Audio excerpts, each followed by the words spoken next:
Okay, so good morning. Hello everybody. It's my great pleasure to invite or introduce here, I don't know, a guest, but it's not a guest. Yep. Bobir is here at home, I would say. He left us, this institute in 2019, at the beginning of 19, yeah. Something like that. It's just almost 4 years ago I left. But anyway, we are very happy to have him here again, but unfortunately he's leaving soon. Yes, actually. Well, what we will see, but I hope there was enough time to meet him during January. And he's now going to present his work. It's written Institute of Physics in Opava, but yes, as I said, he's here like at home, but his origin institute, the current one where you work and are paid by, is Ulugh Astronomical Institute in Tashkent in Uzbekistan. Yep. So, well, it's your turn now. You can start. If there are any questions, you can ask after the seminar or after the talk. Is quite common. So, thank you very much. Do you have the poster? I have this. Thank you. Thank you. Okay, good morning all. Thank you for your all coming, and I would like to thank again all the responsible people here for making my visit possible.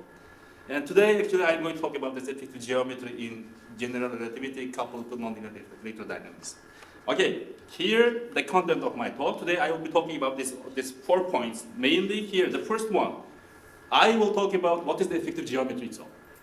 Then I will talk about the effective geometry in terms of the light propagation in electrodynamics. It can be either linear or non-linear. The next one.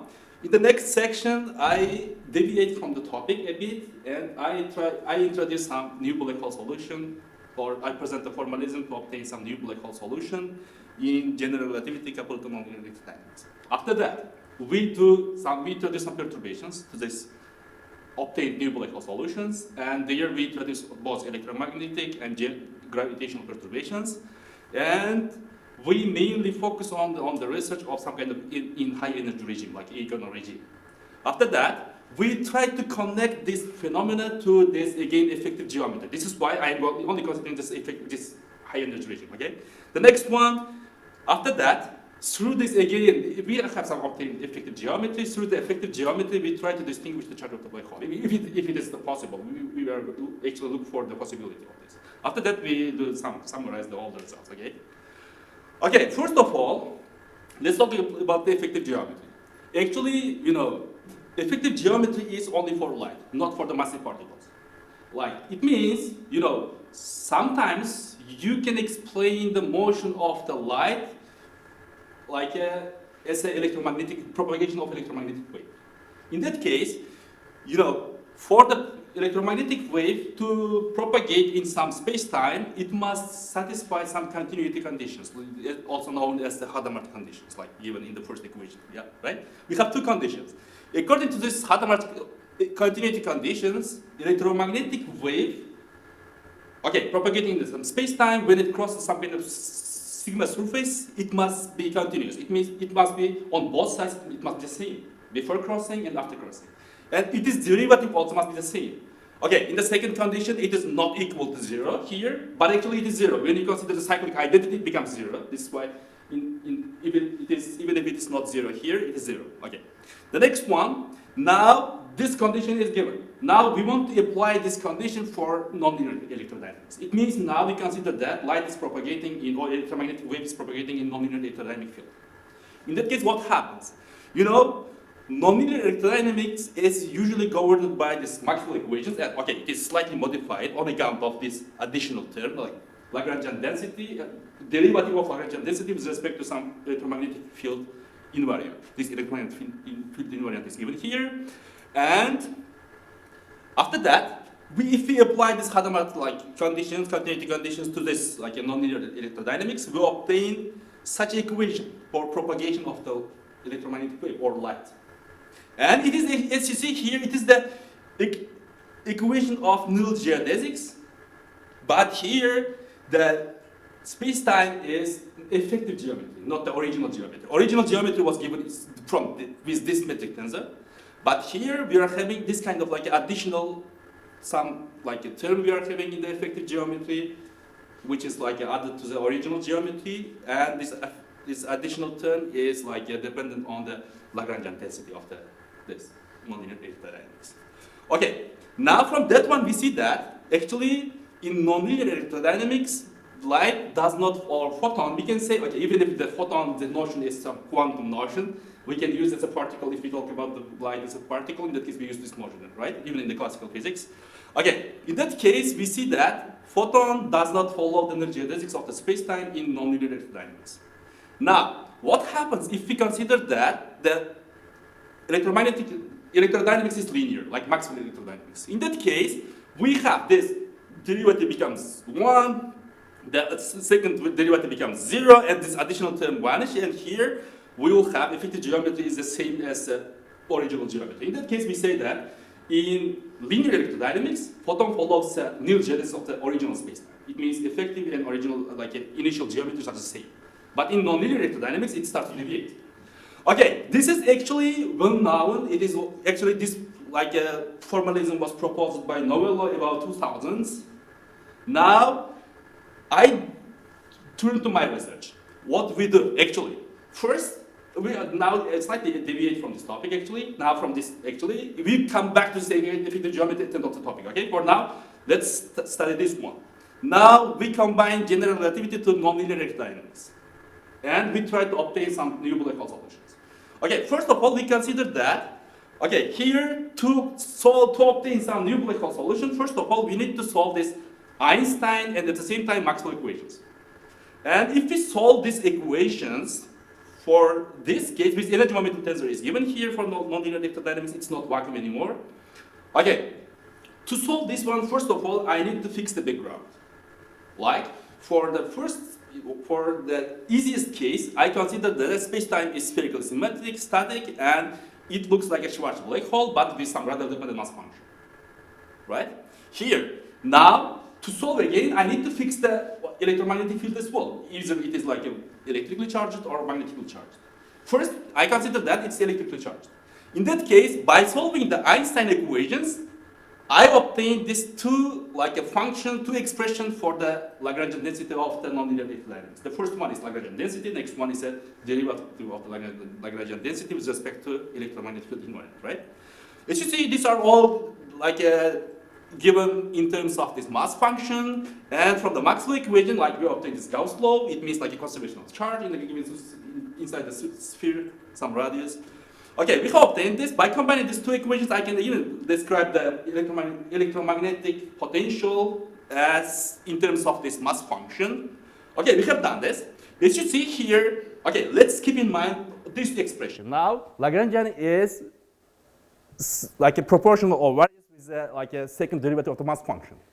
Okay, now let's check this one for in the limit. Let's say in the Maxwell limit, like in linear electrodynamics. In that case, we have Lagrangian densities. Thus, if we insert this Lagrangian density back to this expression here, I need to solve this again, this differential equation for the mass function, and I obtain the mass function is in this form. If I insert this one to the space-time, I obtain this Reisner-Summs black hole solution. Yep, it is well-known solution. Now the potential is Coulomb potential we have. Now, the next step, I solve these all equations for magnetically charged case. Again, I have Lagrangian density in terms of the mass function and its derivative with respect to like in the electromagnetic field invariant I have. Now, the mass function is just the first derivative. It means now the situation is slightly different than the electrically charged case. Now, from that one, okay, in the linear electrodynamics, if I solve this, again I obtain the Reisner-Summs black hole solution. From that one, we confirm that in linear electrodynamics, we always, even in electrically or magnetically charged case, we obtain the same solution. It means this, just looking at this like a Reisner-Summs solution, we cannot say its charge is either electric or magnetically charged. It can be both, right?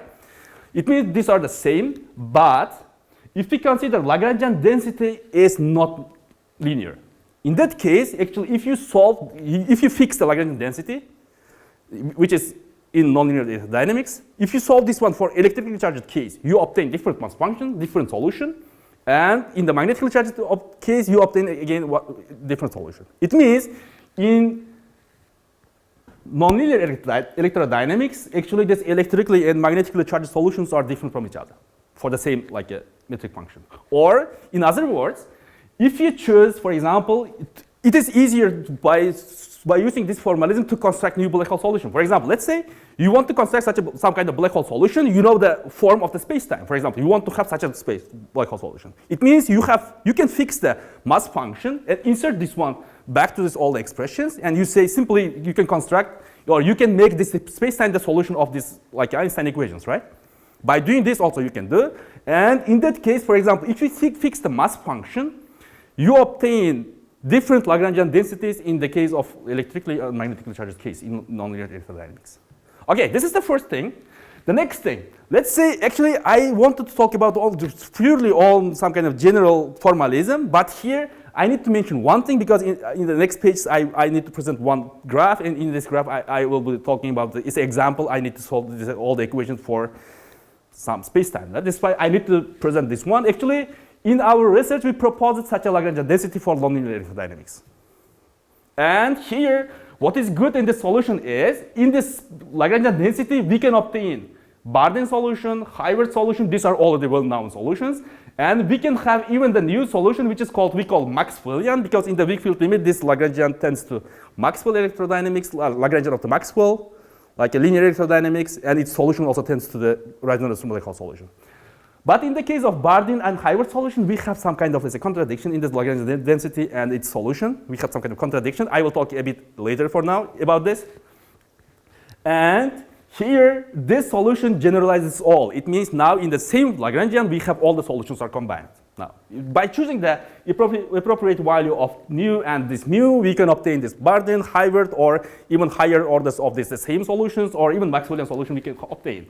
Okay, now actually I'm going to focus only on this one, and this is the Maxwellian one. If mu is greater than or equal to 0, we obtain regular solutions. Otherwise, if it is less than 3, we obtain like singular solutions. It means at the center of the space-time, we have a singularity. Okay, we have this. Now, actually, I want to introduce the perturbation to the space-time. Actually, we obtained the black hole solution. Let's say some kind of formalism we have. Now, I am introducing gravitational perturbations. Here, depending on the parity of the a perturbation, it can be divided into two types, like a odd parity or even parities. In some references, they use this one as a axial or polar perturbations as well, right? Okay, now, you know, our black hole is charged. It has some kind of electromagnetic field. Now, if you introduce some kind of gravitational perturbation to the space-time, it automatically generates the electromagnetic perturbation as well at the same time, or vice versa. If you introduce some kind of electromagnetic perturbation, it generates the gravitational perturbation, right? We need to consider these two perturbations at the same time. Again, we have these odd and even parity perturbations in the electromagnetic perturbations as well we have. And if we solve this equation in linear order approximation of the perturbations, Einstein equation and Maxwell equation, if we solve all these equations in the linear approximation, in that case, if we consider that all the perturbations are harmonically time dependent, we obtain such a Schrödinger-like wave equation for all these perturbations we obtain. But here, with some frequency squared, and here we have some with the effective potential. Depending on the type of perturbation, the effective potential changes, and here omega also changes because it's a here this, by applying this some, what we say, appropriate boundary condition, here we can solve this equation. Actually here we can find phi as well. Mostly these are purely numerical things because of this, what we say, this complicated form of the potential. Actually we need to solve this one numerically or semi-analytically as well, at least. Now, our first interest is to find the eigenvalue of this frequency. It is like called quasi-normal frequencies because these are complex, not real.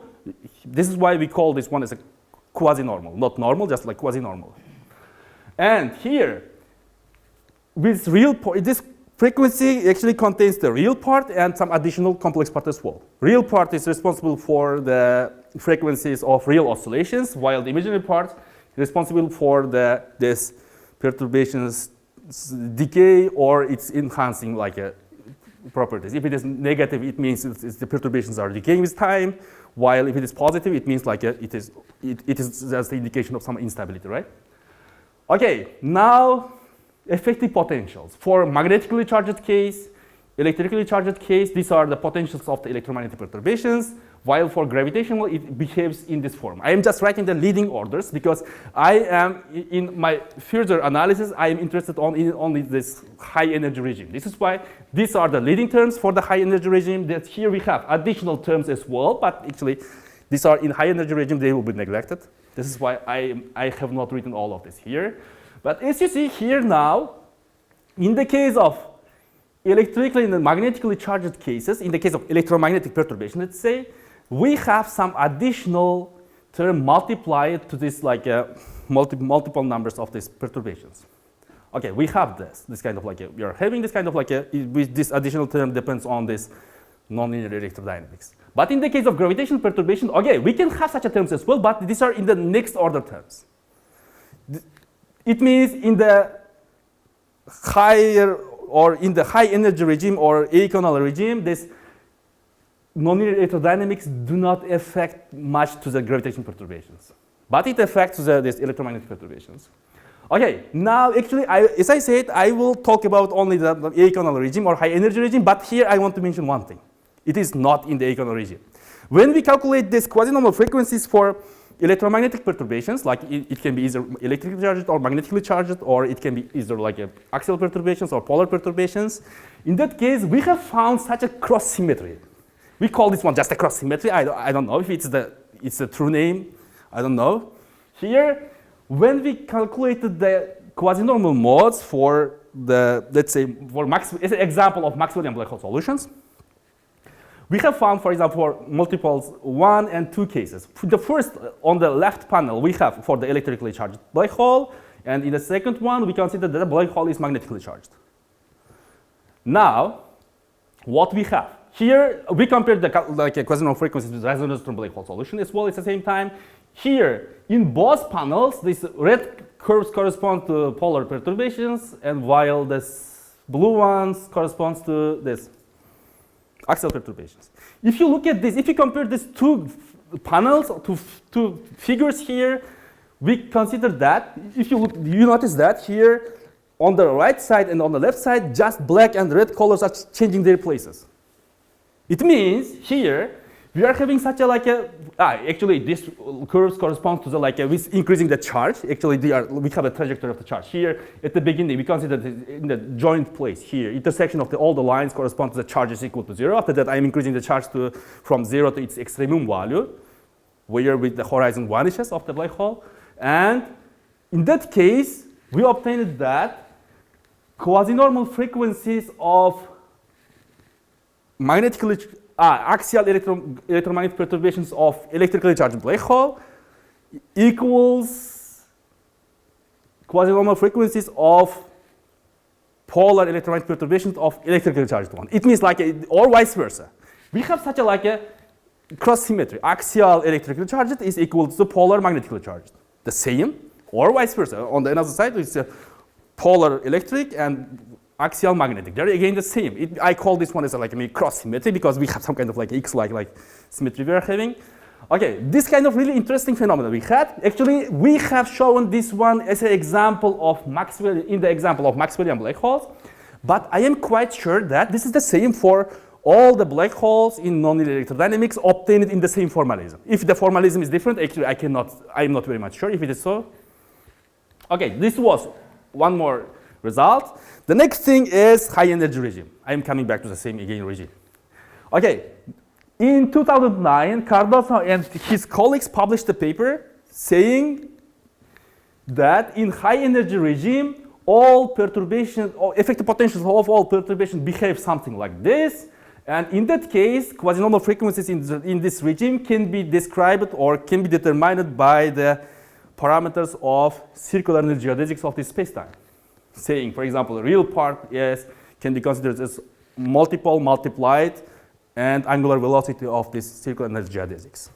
And while the imaginary part is responsible for, or the varies with this Lyapunov exponent, which it's responsible for the time instability, time scale of the instability of the circular geodesics here.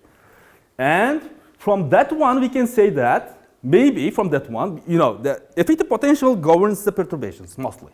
In that case, we can say that in this regime, all perturbations follows the null geodesics of the spacetime. Yeah, actually, it is a result of this their result. I'm just stating, okay, just mentioning. But in our case, when we apply the same thing to our calculations, what we got? Actually, in high energy regime, the same spacetime we have, like a static spherical symmetric spacetime we are having, but here, our effective potential in the case of electromagnetic perturbations behave a bit differently to the previous case. It means now it is not just f over r squared multiplied multiple numbers squared. Instead, we have this additional term as well, which is related to the nonlinear electrodynamics. In the case of linear electrodynamics, this additional term vanishes, and again we go back to the same this kind of behavior. But in our case, it's nonlinear. That's why we are having some additional term. If you look at the additional terms in the electrically and magnetically charged case, as you see, these are slightly different from each other. And from that one, we say that actually that statement which was made by the previous paper was wrong, actually. Because in our case, it does not follow the null geodesics of the spacetime. You know, null geodesics of the spacetimes are determined only from the geometry, from f and these metric functions here, like metric tensors. But we are having these additional terms which are not inside this f or these metric functions. It means something is wrong, actually. But in the case of gravitational perturbations, as I said at the beginning, it does not depend on these kind of things in the leading order terms. This is why here, yeah, again, in this case it's correct. We can say that in high energy regime, still these gravitational perturbations are following the null geodesics of the spacetime, but electromagnetic perturbations are not doing so. Now, we analyze this further. We calculate the same like quasi-normal frequencies for electromagnetic perturbations in high energy regime from this potential. For these potentials, I'm analyzing this. And we obtain that actually here, it is not the same expression we can write here as in this form, but it is not the angular velocity or Lyapunov exponent at the circular orbit, circular null geodesics, but it is actually circular photon orbit. It means, you know, if we consider some vacuum solutions or some solution, even in the linear electrodynamics combined to the general relativity, in that case, null geodesics means like a circular null geodesics and photon sphere, they're the same thing. They are located at the same radius, they are the same thing. But in the case of nonlinear electrodynamics, we cannot say so. Because here, nonlinear electrodynamics does not follow, photon does not follow, or light does not follow the null geodesics of the spacetime. Because of this, we have circular null geodesics separate, location with different location, and we have photon orbit located at different place. This is why, actually, it should have been stated in that paper that maybe they did not thought about this, maybe. Actually, they must state that, actually, this expression is not about the circular null geodesics, it is like a photon orbit. They must have told, actually. Here we have determined this. Now, we can introduce some kind of like new functions here, saying, like, in order to write them in the same form. We are just introducing new functions. Now, on terms of this new function, from this effective potential in high energy regime, I can construct the effective geometry. I again constructed the same geometry which we introduced in the first page of the presentation, right? There we introduced how to construct effective geometry. But here, by studying the electromagnetic perturbation, we again did this. It means, from that point of view, electromagnetic perturbation is really powerful even to construct this effective geometry. Okay, next. What we do? And electromagnetic perturbation has one more power. Actually, by introducing the electromagnetic perturbation to just black holes in general relativity to nonlinear electrodynamics, we can test the correctness of the solutions. It does not mean, it is not in the sense of like if the solution is like a solution of the Einstein equation or not, or Maxwell equation or not. It is not in this sense. Actually, it is, we have some kind of, there are some well-known solutions which are sometimes, as an example, we can call this Hayward solution or Bardeen solutions, or even Ion Beata Garcia, these kind of solutions also we have, like these are all solutions of general relativity coupled to nonlinear electrodynamics. But they have a problem.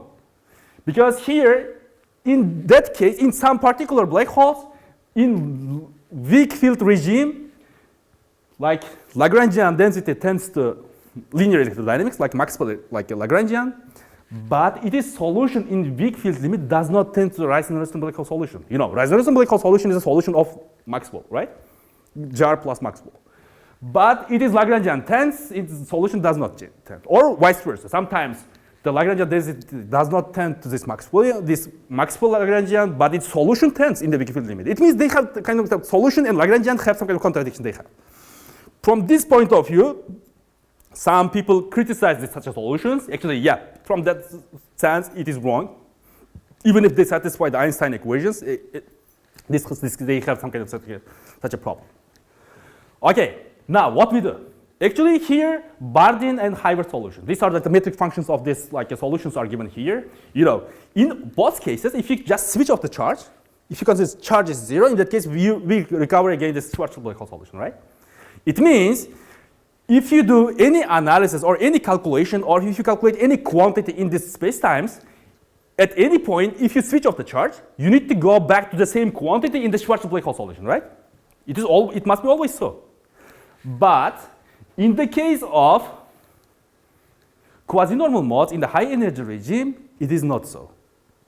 Here, on the vertical axis, we have the, like, what we say, angular velocity of this photon sphere. In that case, what we have? Here in this graph, we presented the electromagnetic and gravitational electromagnetic perturbations of Hayward, Bardeen, and Maxwellian black hole solutions in high energy regime, like as a function of charge of this black hole. What we have? As you see, when charge is equal to 0, here gravitational perturbations are in the black one, the blue one is the electromagnetic perturbations. They are all starting from this, like in the gravitational perturbation, they are all starting from the same point which corresponds to the Schwarzschild black hole. It is fine. It means by using the gravitational perturbations, we cannot obtain this kind of, like, we cannot test the solution. But in the case of electromagnetic perturbations, as you see here, even if the charge is equal to 0, this what we say, real part of the quasi-normal frequencies are not tending to the value of the Schwarzschild black hole. It means at this case, for the Hayward and Bardeen solutions, we have this kind of, let's say, like again, this contradiction we are having. It means from that one also we can say that actually because of this kind of property, we are having this actually contradiction. From that point of view, we can say that electromagnetic perturbation in high energy regime can test the correctness of the solution. Okay, now let's highlight a few points. The first one, we said actually in nonlinear electrodynamics, photon does not follow the energy density of the space-time. It is the one fact. Okay, the next one. Now, if you fix the metric function for both electrically and magnetically charged cases, their Lagrangian densities are different in two cases. It means their effective geometries are different from each other, but the same space-time is given. They have two different effective geometries for photon. It means now, if we combine these two facts, now we have the third idea. Can we, in that case, distinguish the type of the charge of the black hole by studying the motion of this, light, or motion of photon or light in the space-time? Let's check this. What happens? Okay, as I said, now the same geometry is given, the same solution is given. In the first case, we consider this one, charge is electric. The next one, in the next case, we consider charge is magnetically charged. In that case, what we have? Now, here, from the formalism, we have all the things. Now, I am constructing the effective geometry by using, the previous formalism. And here, as we see that, here, this one for electrically charged case, for magnetically charged case. We have two different space-times we are having for effective geometry. Now, the first thing is, I am going to measure or determine the radius of the photon sphere, photon orbit, circular photon orbit. In that case, what happens? Here, we have the effective potential in this form. If I write them explicitly in terms of the mass functions, in that case, I obtain that the effective potentials are the same for electrically and magnetically charged case. Even if their effective geometries are different, we are coming back to the same effective potential. It means from that one, I say that if they have the same effective potential, in that case, they have the same photon spheres. It means we cannot distinguish, right? But here, as you see, when we determine the effective potential, effective potentials are determined only this time and angular component of the metric functions. Actually, we are not applying all the components of the metric tensor, right? Yeah, metric tensor, right? Now, maybe if I combine other components of the metric tensor to all the equations, maybe at some point I will be able to finish. I will be able to distinguish some kind of differences between these two cases. Thinking this, I actually tried to calculate this effects related to this gravitational lensing, like a deflection angle or time delay, these kind of things. I tried to calculate, but anyway, in all cases, I have obtained the same expression for these two cases. From that one, I say that even if the same geometry is given, in the first case, it is in nonlinear dynamics. Even if it is in linear, even in electrically charged case or magnetically charged case, if these two solutions are different from each other, you cannot distinguish the type of the charge of the black hole by studying the motion of photon in this space-time. Actually, it was the last result. Now I just summarize that. We have shown that the first one, the light does not follow the null density of the space-time in nonlinear electrodynamics. The next one, we have shown that if the Lagrangian density is fixed, in that case you cannot obtain the similar or same form of solution of electrically charged for magnetically charged cases. It is in the linear one you could obtain, you obtain all the time resonance numerical solution, but in the case of nonlinear electrodynamics you cannot obtain something. It is a bit different. Now, this case. Now, in high energy regime, by studying the electromagnetic perturbations of such a black holes, actually, we can construct the effective geometry. From that side also, we can construct this effective geometry. Next one. And we have shown that, again, in high energy regime, electromagnetic perturbations do not follow this effect like just null geodesics of the space-time. Instead, it follows the effective geometry. Yeah? Null geodesics of the effective geometry. Now, actually, as I said, electromagnetic perturbations in high energy regime can test the correctness of the solutions. And the last one is by studying just the motion of light in this given space-time, we cannot distinguish the type of the charge of the black hole. Looking what? Thank